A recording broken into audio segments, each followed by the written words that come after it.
आपको पता है वो फीलिंग, दिन के एंड पर लेग्स हैवी लगते हैं, थके हुए जैसे कुछ खींच रहा है।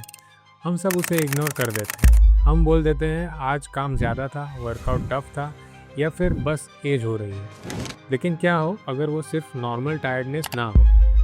क्या हो अगर वो आपके बॉडी का पहला सिग्नल हो कि सर्कुलेशन में कुछ ठीक नहीं चल रहा?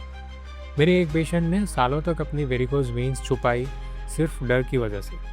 और मैं हमेशा एक बात बोलता हूँ, प्रॉब्लम को छुपाने से प्रॉब्लम ख़त्म नहीं होती।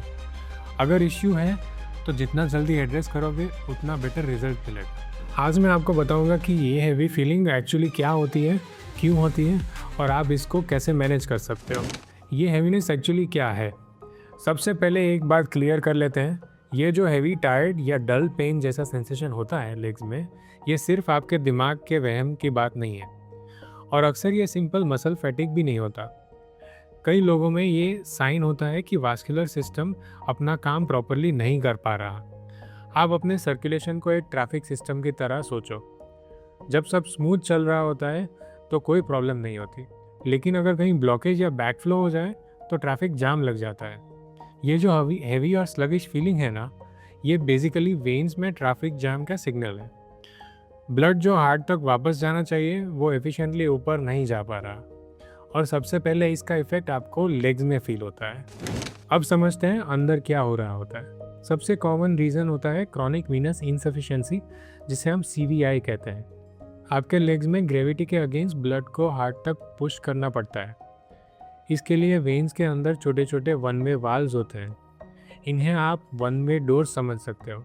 जब आप चलते हो या काफ मसल स्क्वीज होता है तो ब्लड ऊपर पुश होता है और वाल्व बंद हो जाता है ताकि ब्लड वापस नीचे ना आए। लेकिन CVI में ये वाल्व्स वीक या डैमेज्ड हो जाते हैं, वो प्रॉपरली बंद नहीं होते। रिजल्ट क्या होता है? ब्लड वापस नीचे लीक करने लगता है और लोअर लेग्स में पूल हो जाता है। इस पुलिंग से वेन्स के अंदर प्रेशर बहुत बढ़ता है, और वही प्रेशर आपको हैवीनेस, फुलनेस और फटीग के फॉर्म में फील होता है। दूसरा एक कंडीशन होता है पेरिफेरल आर्टेरियल डिजीज यानी कि PAD। यहाँ प्रॉब्लम वेन्स में नहीं, आर्टरीज में होती है। आर्टरीज वो पाइप्स होती हैं जो ऑक्सीजन वाला ब्लड मसल्स तक ले जाती है।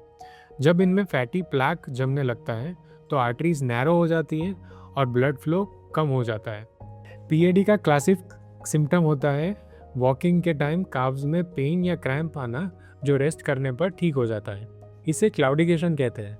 कई बार ये भी हैवीनेस जैसा फील करा सकता है। और कौन से साइंस इग्नोर नहीं करने चाहिए? हैवी फीलिंग यूजुअली अकेली नहीं आती, साथ में और भी साइंस होते हैं। सबसे कॉमन है माइल्ड स्वेलिंग। आप नोटिस करोगे कि शाम तक सॉक्स के मार्किंग डीप हो जाते हैं एंकल्स पर। ये साइन है कि हाई प्रेशर वेन्स से फ्लूइड बाहर लीक हो रहा है टिश्यूज़ में। कभी कभी ईचिंग या बर्निंग सेंसेशन भी होती है, स्पेशली एंकल्स के अराउंड। लोग सोचते हैं ड्राई स्किन है, लेकिन कई बार ये पुअर सर्कुलेशन की वजह से इन्फ्लेमेशन होता है। CVI में एंकल्स के पास स्किन का कलर रेडिश ब्राउन हो सकता है।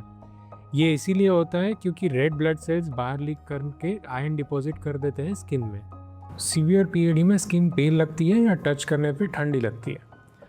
और अगर आपको रात में बार बार लेग क्रैम्प्स आते हैं या रेस्टलेस फीलिंग होती है लेग्स में, तो वो भी सर्कुलेशन इश्यू का साइन हो सकता है। अब आप क्या कर सकते हो इसके बारे में? अगर ये सब आपको फेमिलियर लग रहा है तो अच्छी बात यह है कि आप एक्शन ले सकते हो। वेन डिजीज़ प्रोग्रेसिव होती है, मतलब टाइम के साथ बढ़ सकती है, लेकिन अर्ली स्टेज में मैनेज करना काफ़ी इफ़ेक्टिव होता है। सबसे पहले लाइफस्टाइल चेंजेस।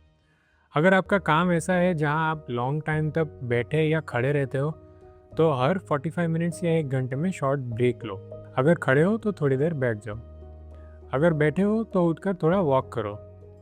सिंपल एक्सरसाइजेस जैसे काफ रेजेस और एंकल पंप्स बहुत पावरफुल होते हैं। ये आपके काफ मसल्स को एक्टिवेट करते हैं, जो नेचुरल पंप की तरह काम करता है और स्टैग्नेंट ब्लड को ऊपर भेजने में हेल्प करता है। रेस्ट करते वक्त लेग्स एलिवेट करो। आप सीधा लेटकर अपने लेग्स को वॉल के अगेंस्ट 10 मिनट के लिए ऊपर रख सकते हो। ग्रेविटी खुद पुल्ड ब्लड को हार्ट की तरफ वापस ले जाने में हेल्प करेगी। डाइट भी इम्पोर्टेंट रोल प्ले करती है। हाइड्रेटेड रहो और सोडियम इंटेक कम रखो।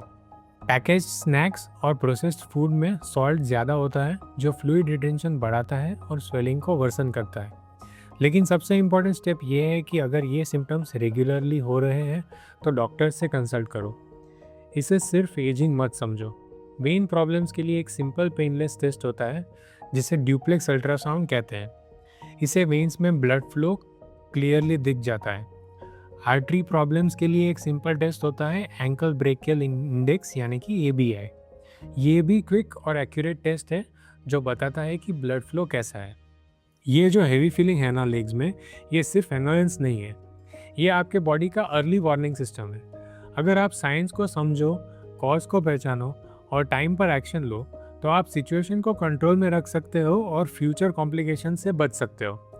अपने बॉडी की बात सुनो। अगर आपको ये सिम्टम्स फील हो रहे हैं तो डिले मत करो, अपॉइंटमेंट लो, प्रॉपर चेक कराओ। आपकी लेग्स आपको पूरी ज़िंदगी कैरी करते हैं। अब टाइम है कि आप उनका ध्यान रखो।